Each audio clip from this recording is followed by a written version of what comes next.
जय श्री कृष्णा। राधे राधे जी। आज की कथा में आप सभी भक्तों का हार्दिक स्वागत है। भगवान श्री कृष्ण व राधा रानी की कृपा आप और आपके समस्त परिवार पर बनी रहे। दोस्तों, आज है 14 अक्टूबर 2025 और दिन है मंगलवार। तो आज इस वीडियो में आप सुनने वाले हैं कार्तिक मास कथा महात्म्य का 8वां अध्याय, जिसमें आप पहले सुनेंगे कार्तिक स्नान, गंगा जमुना की कहानी। तो आइए प्रारंभ करते हैं। एक गंगा थी, एक जमुना थी। दोनों बहनें एक साहूकार के खेत में से जा रही थी। जमुना ने 12 दाने जौ के तोड़ लिए। तो यह देखकर गंगा बोली कि बहन, ये तूने क्या किया?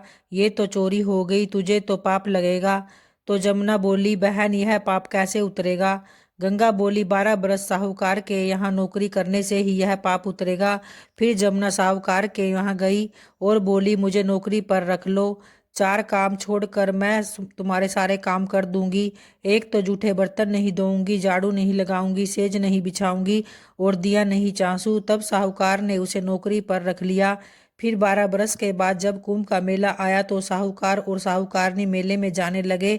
तो जमुना ने उन्हें एक सोने का टका दिया और बोली कि वहाँ मेरी बहन गंगा है, वहाँ यह टका दे देना और कह देना कि बहन जमुना ने दिया है। तो वह टक गंगा ने हरी हरी चूड़ियाँ और गोरी गोरी बैया से टके को ले लिया और बोली कि मेरी बहन जमुना से कह देना कि तेरे 12 बरस पूरे हो चुके हैं, अब वापस आ जाएगी। फिर साहूकार साहूकारनी जब घर गए और जमुना से बोले कि तेरी बहन बोली थी कि तेरे 12 बरस पूरे हो चुके हैं, अब तू जा सकती है। यह सुनकर जमुना सहस्त्रधारा होकर बहने लगी। साहूकार साहूकारनी को जब यह पता चला कि जमुना हमारे सारे घर के काम किया करती थी, तो मुंदे माथे पड़ गए और सोचने लगे कि अब हमारा पाप कैसे उतरेगा। उधर जमुना जब गंगा के पास गई तो गंगा ने उससे पूछा कि तू साहूकार साहूकारनी को धीरज बंधा कर तो आई है कि नहीं? जमुना बोली, मैंने तो ऐसा कुछ भी नहीं कहा। गंगा बोली कि उनको धीरज बंधा कर आ, नहीं तो उन्हें संतोष कैसे मिलेगा?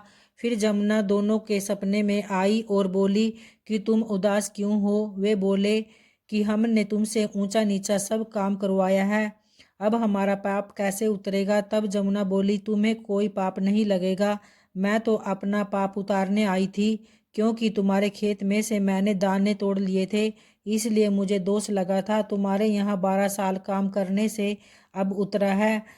तुम उठो, तुम्हारा कोई दोष नहीं है, तुम्हारे सब धन लक्ष्मी हो जाएगी और तुम्हारी मुक्ति भी हो जाएगी। हे जमुना माता, जैसी मुक्ति साहूकार साहूकारनी को दी है, वैसी ही मुक्ति हमें और हमारे परिवार को भी देना। इस कथा को कहने वाले, सुनने वाले और हुंकारा भरने वाले सबके भंडार भरना और ऐसे ही मुक्ति देना। जय गंगा मैया, जय जमुना मैया की। और आइए भक्तों, अब सुनते हैं कार्तिक मास महात्म्य कथा का 8वां अध्याय। भक्तों, कार्तिक मास के 8वें अध्याय में भगवान श्री कृष्ण नारद जी को कार्तिक मास व्रत की उद्यापन विधि के बारे में विस्तार पूर्वक बता रहे हैं। श्री नारद जी बोले कि हे राजन, अब मैं कार्तिक के व्रत की उद्यापन विधि सम्यक प्रकार से वर्णन करता हूँ, तो उसे ध्यान पूर्वक सुनिए। व्रती को चाहिए कि कार्तिक मास में शुक्ल पक्ष की चतुर्दशी को व्रत के संपूर्ण फल प्राप्त्यार्थ और विष्णु भगवान की प्रसन्नता के लिए उद्यापन करे। तुलसी जी के ऊपर सुंदर 4 दरवाजे बनाए, वंदनवार तथा फूलों से सुसज्जित, चंवर से सुशोभित वह मंडप बनाए। चारों द्वारों पर मिट्टी के बने हुए पुण्यशील, सुशील, जय और विजय नामक 4 द्वारपालों को पृथक पृथक बिठाए। तुलसी की जड़ में 4 रंगों से सुशोभित उत्तम सर्वतोभद्र का चक्र बनाए। उसके ऊपर पंचरत्न नारियल रखे और शुद्ध वस्त्र से कलश को आच्छादित करे। उस कलश के ऊपर शंख, चक्र, गदा, पद्म और पीताम्बरधारी लक्ष्मी युक्त विष्णु भगवान का पूजन करे।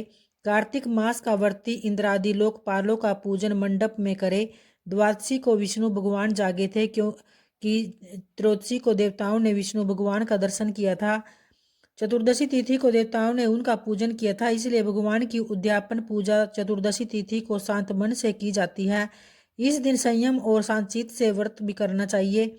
अपने गुरु की आज्ञा अनुसार सुवर्ण की मूर्ति बनाकर षोडशोपचार तथा विविध नैवेद्य आदिकों से भगवान का पूजन करे। विविध प्रकार से मांगलिक गायन, वाद्य तथा कीर्तन करके उस रात्रि में जागरण करे। जो प्राणी श्रद्धा पूर्वक भगवान का कीर्तन करते हैं, उन लोगों के सत सत जन्म के एकत्रित किए हुए पाप भी विनष्ट हो जाते हैं। जो लोग जागरण करके प्रेम पूर्वक भगवान का कीर्तन तथा नृत्य करते हैं उनको एक सहस्त्र गोदान का फल प्राप्त होता है। जो प्राणी भगवान के सम्मुख नृत्य गान पूर्वक कौतुक करते हैं उनके अनेक जन्मों जन्मों के पाप तुरंत नष्ट हो जाते हैं। जो प्राणी विष्णु भगवान के सम्मुख नृत्य गीत आदि कौतुक करता हुआ जागरण करता है तथा उनके चरित्रों का पाठ करके विष्णु भक्तों को प्रसन्न करता है, व्यर्थ की बातों का त्याग मुख से बांसुरी आदि बजाता है। इन भक्ति भावनाओं से युक्त जो मनुष्य रात्रि भर जागरण करता है उसे करोड़ों तीर्थों के करने का समान पुण्य फल मिलता है। तदनंतर पूर्णमासी को स्त्री सहित श्रेष्ठ 30 ब्राह्मणों को या केवल एक ही श्रेष्ठ ब्राह्मण को सपत्नीक सामर्थ्य अनुसार पायनासन भोजन करावे, क्योंकि इसी दिन विष्णु भगवान ने भक्तों को वरदान दिया था और मत्स्य रूप धारण किया था। अतः इस दिन इस तिथि को दान हवन जप आदि जो भी विष्णु भगवान के निमित्त होता है वह अक्षय फल को देने वाला होता है। इस कारणवर्ती उक्त 1 या 30 ब्राह्मणों को पायसान भोजन कराए। तब देवताओं के देवता विष्णु भगवान को तथा देवताओं को अलग अलग प्रसन्न करने के लिए अतो देवा इन दोनों वैदिक मंत्रों से तिल और पायसान का हवन करे। उन ब्राह्मणों को अपनी सामर्थ्य के अनुसार दक्षिणा दे प्रणाम करें। पुनः विष्णुदेव की पूजा कर अन्य देवताओं तथा तुलसी का तथा कपिला गौ का पूजन कार्तिक व्रती सावधानी से करे। व्रत का उपदेश करने वाले सपत्नीक गुरु तथा उन सपत्नीक ब्राह्मणों का वस्त्र आभूषण आदि से पूजन कर क्षमा की प्रार्थना करे। जिन्होंने भी विष्णु भगवान की भक्ति में तल्लीन होते हुए कार्तिक मास का व्रत किया है, कार्तिक मास का व्रत करने वाले के पुण्य भय से उसके समस्त पाप कांपते जाते हैं और इधर उधर भागते फिरते हैं और कहते हैं कि अब हमारा जाना कहाँ होगा। इस कार्तिक मास के व्रत के विधान को जो भक्ति पूर्वक सुनता है या वैष्णवों के सम्मुख सुनाता है, ये दोनों इस व्रत द्वारा इस व्रत से प्राप्त होने वाले पाप नाशक सभी फल प्राप्त करते हैं। तो इस तरह से भक्तों कार्तिक मास कथा महात्म्य का 8वां अध्याय संपन्न हुआ। तो प्रेम से बोलिए भगवान विष्णु और माता लक्ष्मी की जय। उम्मीद करती हूँ दोस्तों आपको वीडियो पसंद आई होगी। अगर आई है तो वीडियो को लाइक ज़रूर करें। धन्यवाद।